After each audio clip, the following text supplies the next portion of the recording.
is in standby, awaiting the strip effluent transfer expected this week. And then the slurry mix evaporator is in operation. DWPF has poured and leak tested so far 20 canisters in fiscal year 2019. The modular caustic site solvent extraction unit is in a planned maintenance outage to replace the strip coalescer.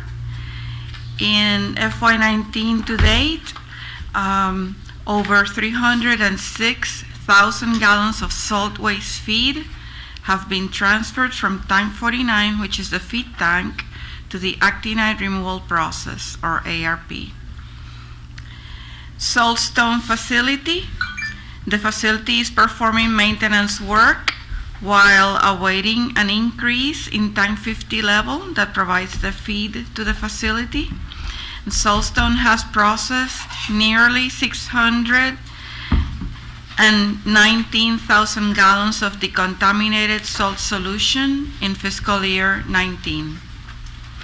The 3H evaporator was secured on operations were secured on April the 8th due to an erratic steam flow. Troubleshooting efforts revealed a malfunctioned transducer for the steam control valve. The transducer has been ordered and it is expected to arrive this week so it can be installed. Tank closure cesium removal, or ticker. Batch 1 of our initial ticker radioactive operations was successfully completed on February 15. Batch number 2 preparations are underway.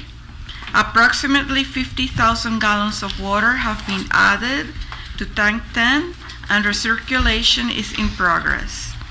Ticker has so far processed approximately 152,000 gallons of decontaminated salt solution.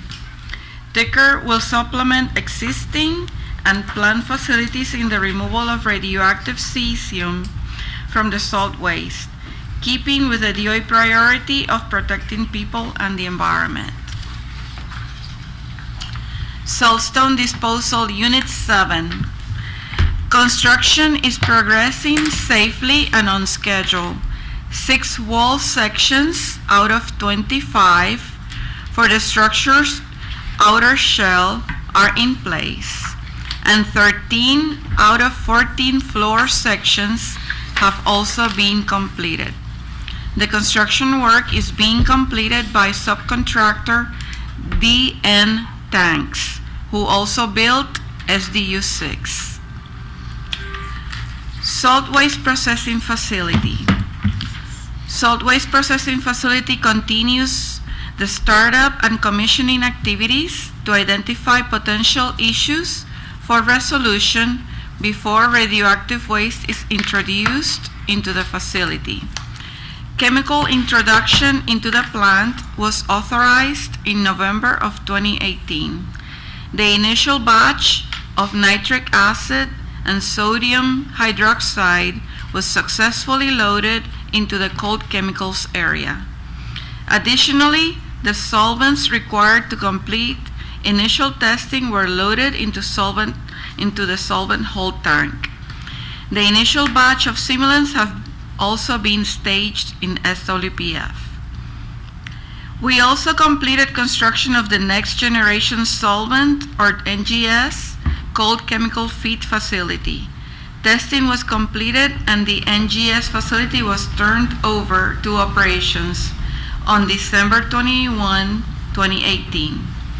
Based on test results, NGS should significantly improve the SWPF plant throughput.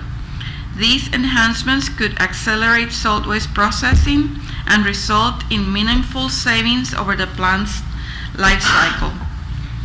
We expect the SWPF project will be completed on schedule and within the total project cost of $2.3 billion.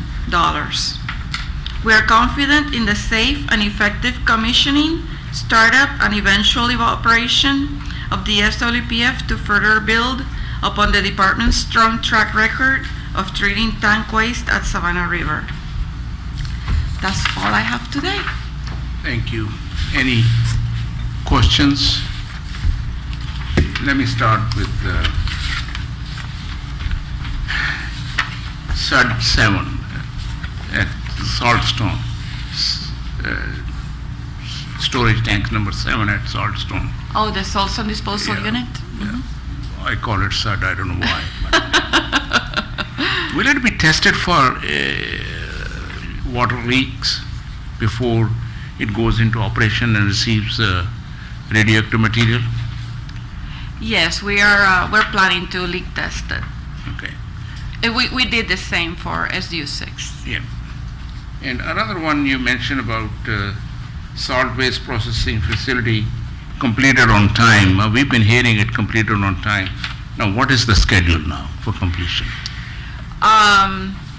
So we are expecting to have the approval to start up by the end of 2019 and start hot operations in the second quarter of fiscal year 20.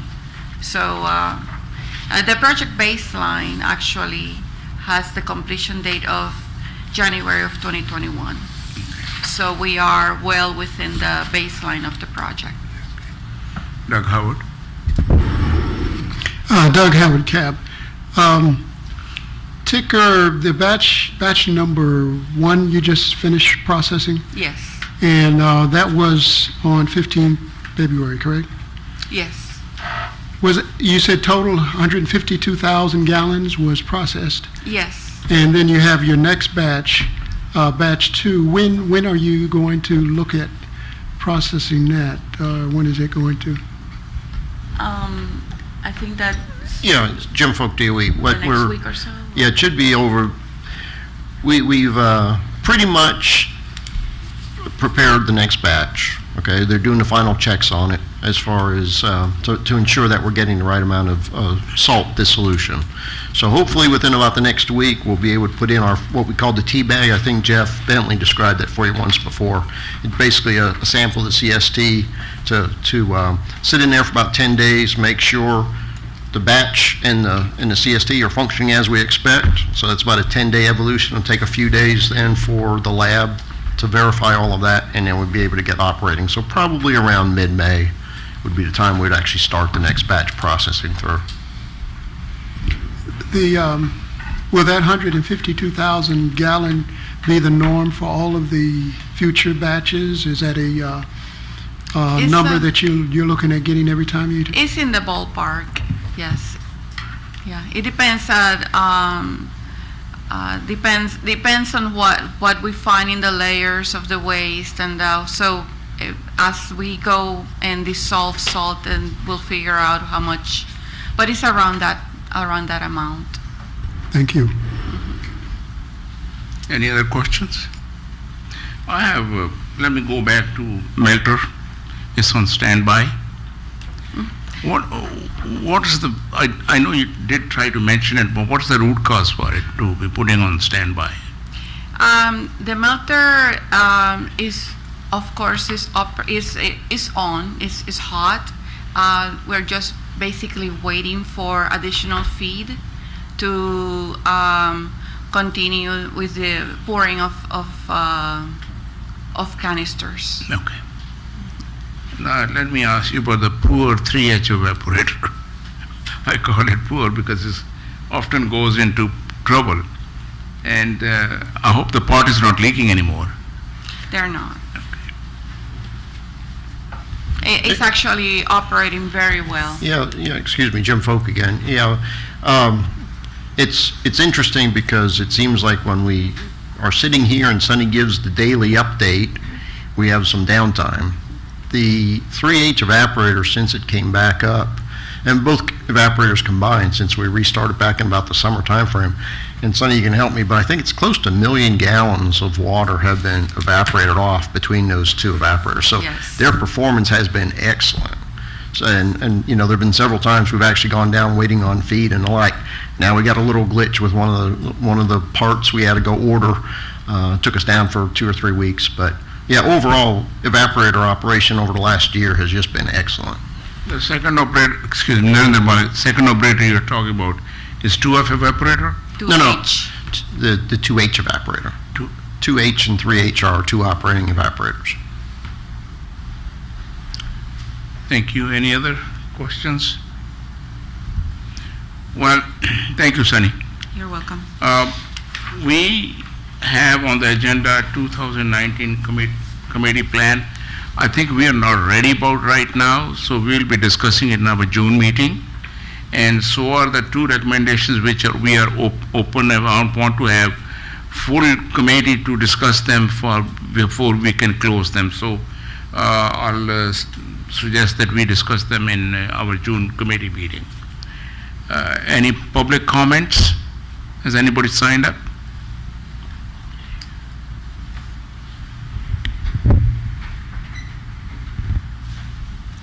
Doesn't look like, so then we call the meeting closed. Thank you.